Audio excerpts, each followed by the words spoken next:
Good morning, everyone, and welcome back to another video with Brooklyn. How are you all doing today?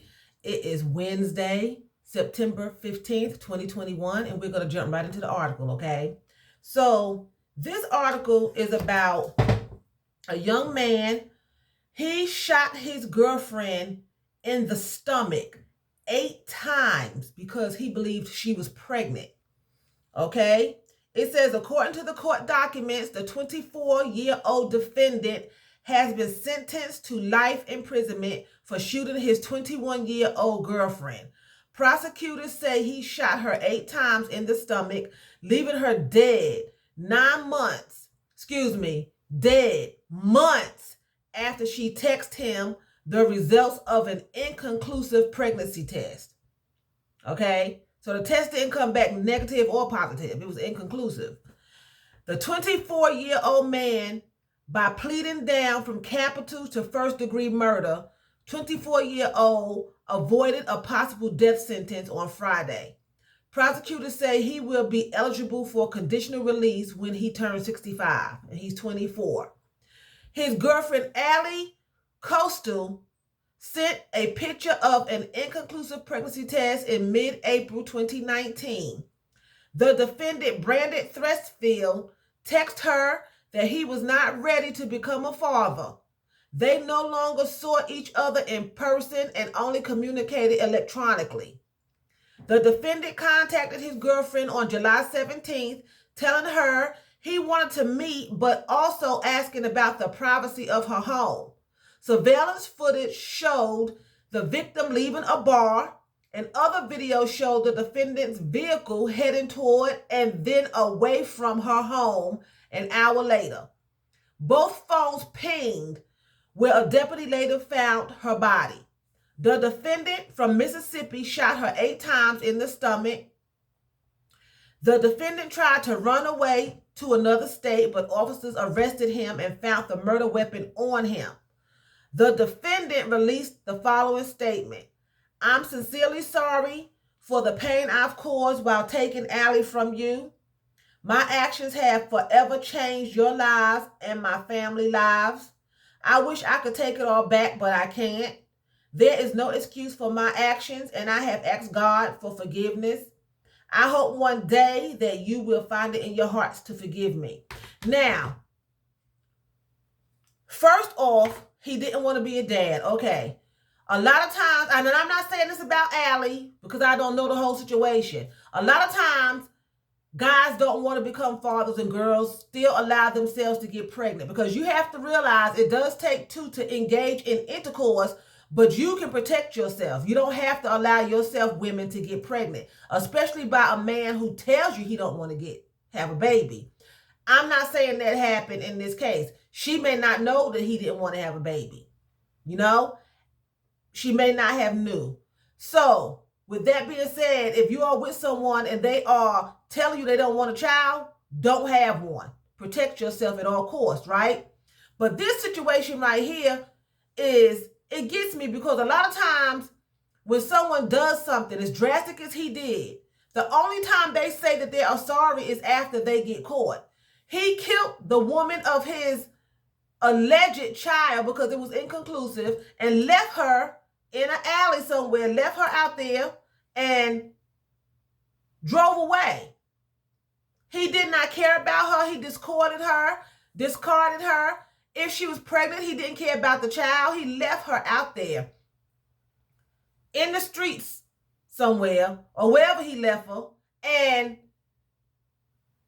a police officer found her, and that's just ridiculous. He had no kind of caring for her whatsoever. And I can't help but think that in the relationship, there was just some signs of abuse and just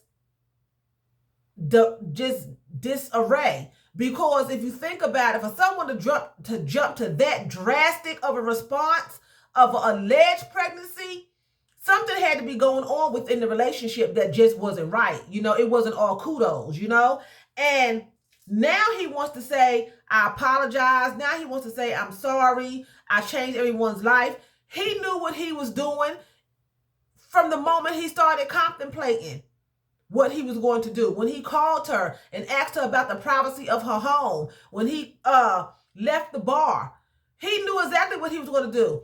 And this is my opinion. He's sorry now because he got caught. He was trying to leave and go to another state.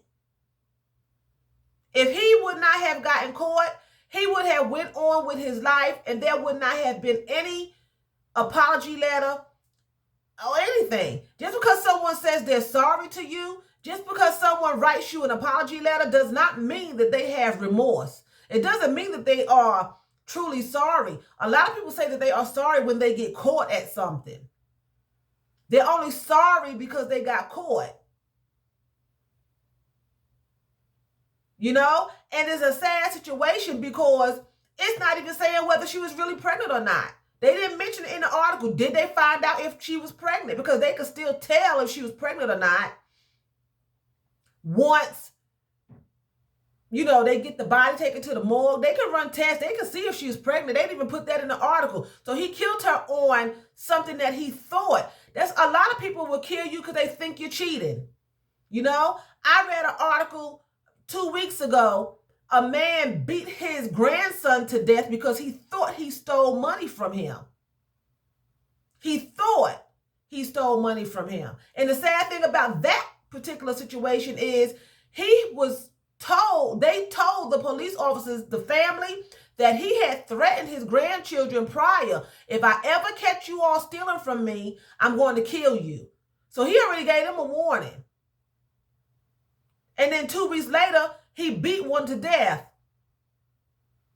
with a hammer because he thought he stole from him. The article didn't say whether the little boy stole from him or not. It didn't say. You know, I don't know if the little boy had a history of stealing, but it didn't say that he stole anything from his grandfather. But he got beat to death because his grandfather thought he stole from him. This woman gets shot 8 times in the stomach.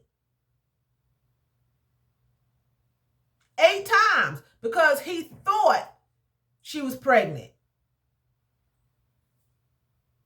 I mean, I'm not saying kill her, but at least wait and find out. It's inconclusive. It was inconclusive. So he don't know either way. But he was determined, I'm not going to be a father, and I don't want you. And I can't help but think that there had to be some signs. It had to be in this relationship. Because nobody just jumped from 0 to 100 and shoot you 8 times in the stomach in your relationship. Something had to be going on. There's always signs. And I always encourage women and men, if there are relationships that you are in that's abusive, you need to try to get out. You need to try to leave. You know, if you know when someone is not mother or father material, if you're in a relationship, you know. If you're in a relationship long enough, you would know because their behaviors are going to show. Signs always are there. When you sit back and you look at relationships that you were in the past, you will see signs like this, it wasn't right. If you out and you can look, you think, you'd be like, let me go over this last relationship that I was in. And you'll see signs like, why was I with her so long? Why was I with him so long? He did this, she did this, she said this, her behavior was this, his behavior was that. Nobody's perfect, but you can step back and you can see that the relationship that you were in before should have ended a long time ago. Or sometimes you'll step back and you'll see that this relationship that I was in was a wonderful relationship and I messed it up. Because she was this and she was this and she did that, or he took care of me, he loved me, he never cheated, she did this, she took care of my children. You can step back and see if you had a good relationship, and you can step back and see if you had a bad relationship that was toxic and you shouldn't have been in it. There's always signs. There's always signs. It's never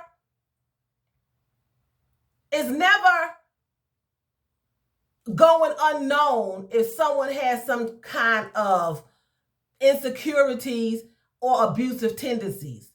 You can look, if you step back and look, you'll always see. You may have missed it when you was in a relationship, but there's always something. There's always something because they're going to show that behavior. They may start off hiding it within the first few months of a relationship, but they can't hide it for a year and 2 and 3.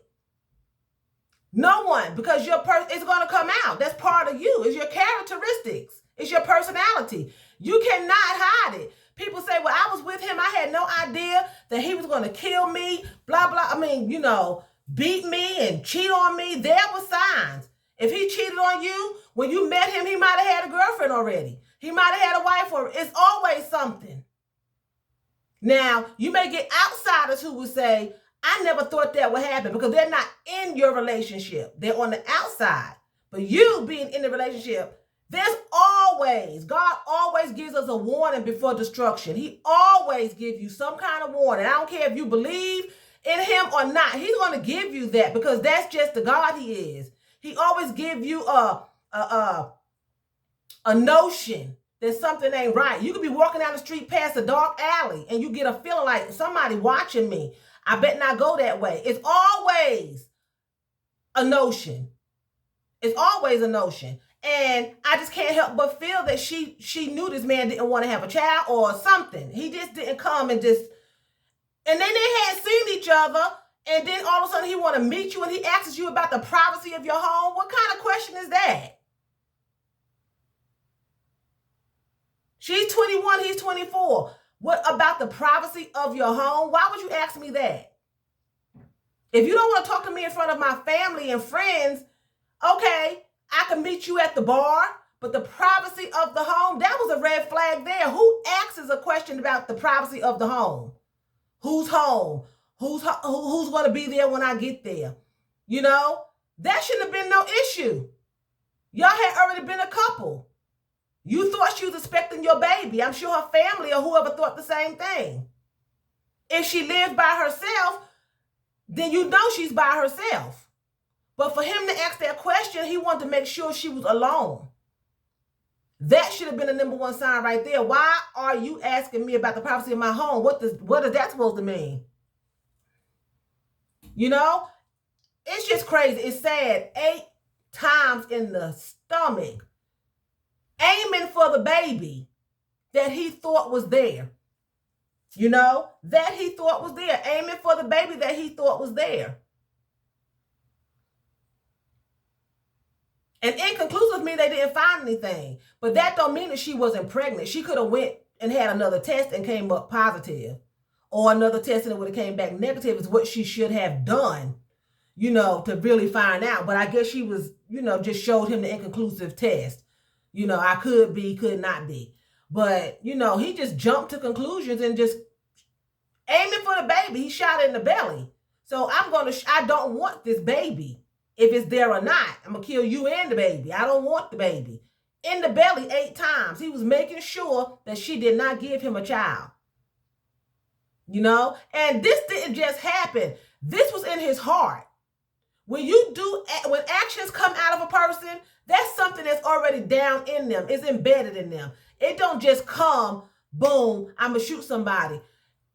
Your actions are already in you. But certain circumstances and situations bring it out of you. But it's already down in there. You just don't become a murderer or an adulterer or an abuser.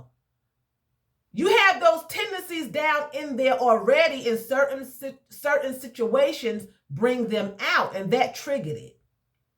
But don't get it wrong. He was already abusive. Because he just jumped. He didn't slap her. He didn't punch her. He shot her 8 times. So anyway, I'm going to let it go there. You all be careful out there. Like I say before in my other videos, have discernment. Watch when you're in a relationship. Don't just put your guard down and trust people. Enjoy your relationship if it's enjoyable, but always keep your guard up. Always know what's going on in your relationship, because there's always signs. It's always signs. Always. After the victim is dead, the parents and the family come out and say, well, he always was beating on her. He cheated on her left and right. She was mean. She would scratch his face up. She keyed his car. There's always something going on before the final outcome, whether it's death or just a breakup. There's always, some kind of key, So with that being said, I'm going to say, Vielen Dank. That's thank you very much in German. So vielen Dank if you're watching me, and choose, that's what? That's bye in German.